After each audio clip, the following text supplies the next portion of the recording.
The president thinks that there is an extremist threat to our democracy. The president has been clear as he can be on that particular piece when we talk about a democracy, when we talk about our freedoms. The way that he sees is the MAGA Republicans are the most energized part of the Republican Party. This is an extreme threat to our democracy, to our freedom, to our rights. They just don't respect the rule of law. He believes that it continues. He believes that we need to continue to fight for our democracy. And he's been very clear. You look at the extreme wing of a party, the MAGA Republicans, it's not stopping. It is continuing. And we heard it over the weekend, as you're asking me about the president talking directly with legislators. And this is an important time, and he's not going to shy away from it. He's going to continue to lift that up and what he sees and what he's going to call out. He believes that there are a majority of Americans who disagree with that. Over the past week or so, we've heard many Republicans argue that this president ran as a uniter, and now he's calling MAGA Republicans, which is a very large swath of the American populace, semi-fascists. He is arguing that they're a threat to democracy.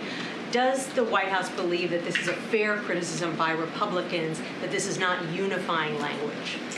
So I'll say this, Nancy. Sadly, there are more examples than I can count on how we have seen recently. Historians, I would argue, would say the same.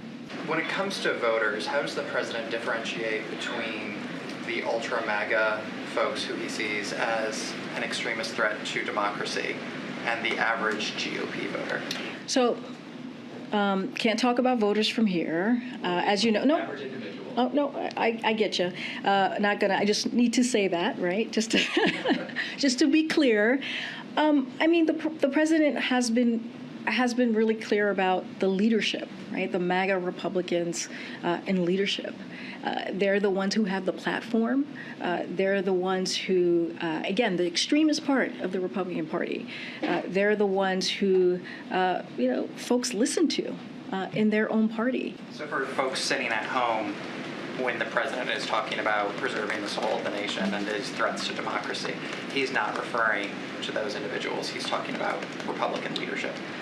Well, let me be very clear. It's not just Republican leadership. It's not just that blanket, right? He is talking about an extreme portion, an extreme part of the party. He's been very, very clear about that. Biden, you have said you want him to come campaign with you in Florida. So it does matter what the president says and how you view it. So again, let me just ask you, what do you think about the president calling millions of Americans semi-fascist? Listen, he's got to express and be honest about what he feels in his heart and his soul. And I think that's probably exactly what he did. The president referred to the MAGA, Make America Great agenda, as almost like, quote, semi-fascism.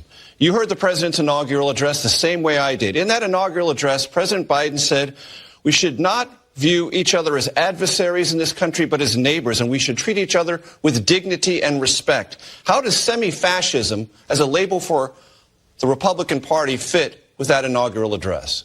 Well, the one thing that President Joe Biden has always been consistent. And he has always been somebody who does what my grandfather used to do, which is speak it plain. Say it plain to the American people. In tomorrow's speech, can you talk a little bit about the timing? You've said a bunch of times that this is a theme that he's discussed for many years. So why now is the time to do it in such a prime time fashion? Because he thinks our democracy is at risk. Because, when I talk about taking away our freedom, June 24th, the decision from the Supreme Court Justice. We have seen recent efforts to take away our rights as Americans from an extreme part of their party, those MAGA Republicans that you'll continue to hear us talk about. And so that is continuing, and it hasn't stopped.